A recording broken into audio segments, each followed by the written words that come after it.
So she knew a lot of signs, and you could see she was using them kind of like you guys use signing. Well, even though Paris really doesn't need signing, she just automatically did some of that.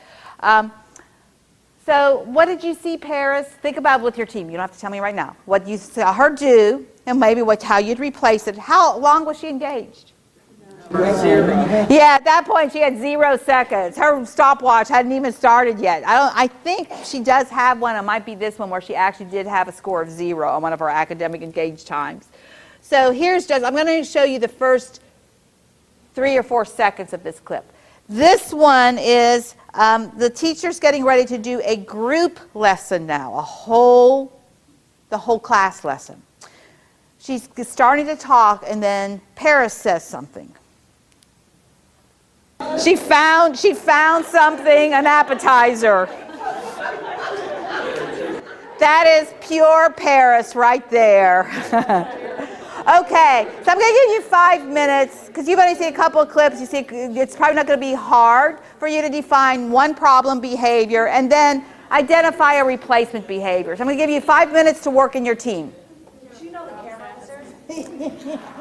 She, after a while, by the time these were happening, she kind of was, somebody asked, does she know about the camera? She kind of knew we were there, but it was almost like it made no impact on her. She did not behave any differently with the camera than when the camera was not there. So it's in your activity packet, by the way, if you want to know where you're going to write this, if you want to write it somewhere actually. It's on page 6. Page 6, you have something that looks like this. It's in the activity packet. And just write the problem behavior in the middle. If you put it in the wrong place, that's okay. And then write a replacement behavior. It's in your activity packet, which says activity packet where the squares were. It's page 6. Before I go there. So tell me, what was the problem behavior different teams decided to go with for Paris? Someone like to volunteer what they selected. Yes? Verbal outbursts. Verbal outbursts. Yes, she did have those. And how would you define verbal outbursts?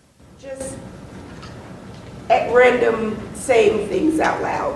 Okay, so calling out, just calling out, so saying things without permission that were off topic.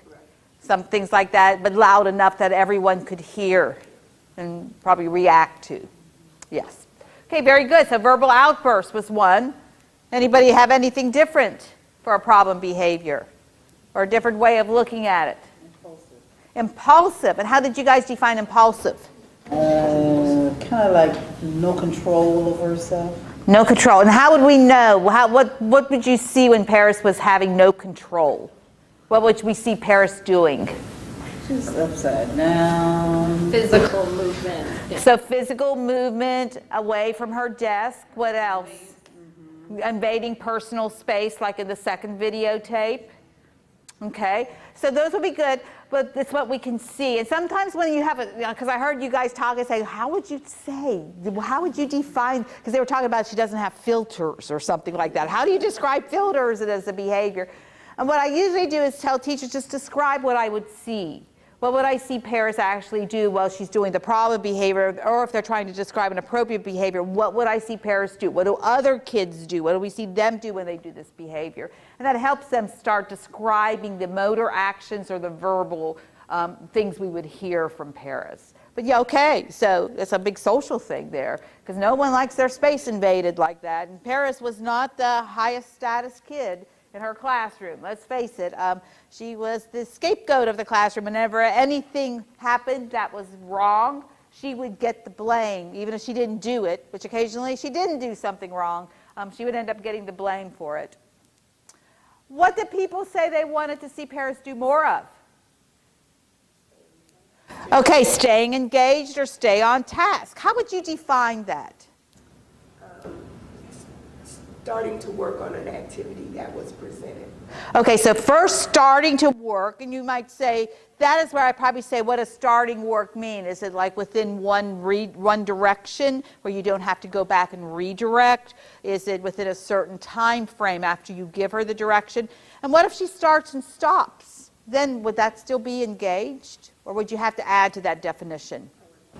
Yeah, and then something about remaining with the task, focusing and working with the materials in the way they were intended, looking or orienting to the teacher when the teacher was speaking, and there's a lot of different things that you could go with engagement. But that's definitely would be a fantastic behavior, because if she's engaged, even though physically she can still call out, she can't be engaged and calling out at the same time, so those are incompatible. We wouldn't be able to score them both. If she got called out, immediately she's no longer engaged. Anybody have a different appropriate behavior? I heard a couple. I heard somebody say about attention, yeah. It seems to me like she was just avoiding.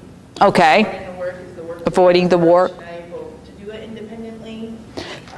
So what would you teach her? Video, was she avoiding attending?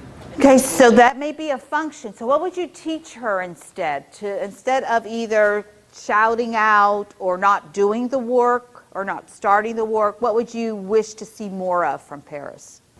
A behavior that we could teach her. Saying what's wrong, you know. Okay, so communicating and asking for assistance. That could be another one, especially after we do our functional behavior assessment. If we do indeed see that the work is too tough for her, definitely asking for help could be a very good intervention. It isn't too hard for her, though. That is a question that we went through in the functional assessment, just to let you know. Her grades aren't a problem in first grade. When she does do her work and she does it well, she can do the work.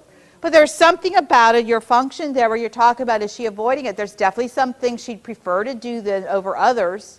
So we'll be talking about that a bit more. Yeah? Because starved for attention. Uh-huh. So what would you teach her to do instead? How do other kids get attention in first grade? Raise their hand. Raise their hand, yeah. You guys know the erase process with Terry Scott? Some of you? Yeah, some of you do. Yeah, I figured. You know, he always says, well, how do other kids in the classroom? Now, erase is for mild or problem behaviors, although Paris would be perfect for erase. I myself do not consider her to be as severe as Mike, for example, the other guy. Although it bothers the teacher and it impacts the instruction. But the other kids, actually in that classroom don't raise their hand to get attention. So you will see that this intervention improved the entire class, is what the teacher said when we get to the intervention part. But raising hand for attention or asking for assistance by raising her hand. Perfect behaviors that could definitely be taught to Paris. So what they did is, these are the behaviors that they were concentrating on. The problem behavior they concentrated on was call-outs. Okay, and they defined anytime she talked out loudly to a whole class or nearby peer or made loud noises, everyone in the classroom could hear without raising her hand. That's how they defined call-outs. Engaged time, that's what they wanted to see her do instead. They wanted her to work and stay on her job. So they defined that as she's in her seat, and because she gets out of her seat a lot. So in her seat and actively working, which is eyes and her hands on materials, working on her assigned task, or actively participating in group instruction, which was defined as orally answering questions or writing responses related to the question or discussion. Yes? When they say in her seat, do they mean, I noticed the teachers say sit like a first grader, but some kids can't sit like that. So if it was modified, in her seat could have been, kind of like this. Right. And I know for some teachers that bothers them. Yes. But for some kids, they can't. Right. Yeah. They did not define in her seat other than she had to be in her bottom on her little seat area. I don't know. She didn't do too much of that, like the butt in the air kind of seat, where the butt's not touching. She was either sitting in her seat or she was out in another area going to bother other kids. So they didn't have that specific circumstance of, kind of doing this. If they had, we would have had to address what does that mean. When she's doing that, is that going to be considered in her seat? And you're right, some teachers will be okay with that as long as they stay in their area. Some teachers are like, no, butt has to be on the seat. So that really, and we don't, actually tell them what to do or what not to do in this process. We guide them. So we ask them questions so that we're satisfied that they understand what they're trying to teach and what the skill is. So if a teacher says, I want to teach her that in the seat means that the bottom has to be touching the chair, then that's what we're going to teach. Okay? If after we do an intervention and we see, oh, that's not going to work that way, then the teacher may be more willing to modify it some and say, I'll accept, a few inches above the seat or something like that because the other behaviors may be disappearing. So she also wanted her to complete assignments. So what they really were talking about is, which you couldn't see, Paris rushes through some assignments, especially in a schedule if she's doing something she doesn't like and what follows is something she really likes. And that usually happens during their rotating center time when the teacher's running all her reading groups in the back. And so the kids have to have things to keep them busy while she's rotating the reading groups. So they rotate these different activities or centers and every kid's on their own little schedule. Well, she loved computers. I have a videotape of her on a computer where you don't see her be unfocused 1 second. The other kids are doing all sorts of things. She doesn't even notice what the other kids are doing. She's so intent on that computer. But she will rush through the other things, mainly the writing stuff, because she doesn't like that as much. What you were saying over there about avoiding. And so when she rushes through, she may consider them complete, but complete was they're completed, they're done correctly, and we could read it, because sometimes she would just scribble something, throw it in, because then you get to go to computer, rotate earlier or free time. And then raising her hand was what some of you said. Raise her hand to ask for help and wait for the teacher and adult to respond without making loud noises or calling out. So those are the behaviors that they focused on. We're going to keep on going because it's time for lunch, and I'm going to start a little bit of step 3. Okay? I know, you could just eat somebody. We're going to start seeing people attack each other. There are 4 minutes to lunch. Yes, Sherry? 4 minutes? She's hungry too. We're also hungry. This is actually 1 o'clock my time. It's past my lunchtime. But yeah, 4 minutes. We'll just get started, and then when we come back, we'll have a bit more time. My goal is always to finish early enough to answer lots of questions, but we'll see. So we're going to go into functional behavior assessment, which actually, what we want to do is really make sure that you understand that FBA, well, not you guys, you're on the same page, but FBA is a process. And so I like this definition that Glenn has, which is a process in which informed hypothesis statements are developed based on data. And it's the data on what's happening in the environment and how is that triggering behaviors and what consequences follow so we can figure out the functions. So we can use this activity before you go to lunch, and you will get the answer to this one. So I'm going to give you 60 seconds. And you can talk to other people. I don't care. You don't have to do this all by yourself. But I'm going to give you 60 seconds. And what I want you to do, here's the instructions. You must connect all 9 of these dots by using only 4 straight lines. And you cannot lift your pencil to make the lines. So connect all the dots using 4 straight lines without lifting your pencil. 1 minute, start. Oh, wait. Okay, don't start. Sorry. It's in the activity packet. Right after where you were writing Paris's problem behaviors and her appropriate behaviors, it is on page 9 in the activity packet. If you're a neighbor, help your other neighbor if they can't find it.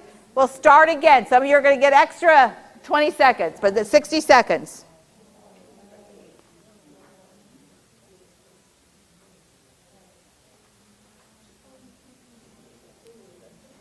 Okay. Did anyone get the answer? No. Yes? No? Okay. Does someone want to come up here? You get to use a laser pointer. So which one of you would like to come up here and show your solution? There's one back there. You can both come at the same time. You can collaborate on the solution. Come on up and show people how you did it. There's the laser pointer.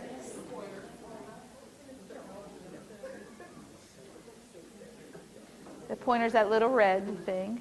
I don't know if I'll be able to do that. Okay. And go here, all the way down, up. Is that what you did? Basically just in a different. In a different way? You want to come up so people can see that you don't have to always start at the upper left-hand corner? Oh, except I did, but That's okay, but you might have gone a different route. I did. Push this way back. Uh-huh. So I started here and went down this way and up over here. Uh-huh. And across this way and then back over that way. Okay, that got all of them right. What did they do? Outside the box. How could you guys forget about going outside the box? And there's the solution. I think you actually have answers to all the activities. You have an extra packet, so you will have this. But don't look for that answer packet now because I don't want you knowing all the answers. So when we come back, we're going to talk about how functional behavior assessment is thinking outside the box of the child or looking at all the variables that impact behavior. Okay? Lunchtime.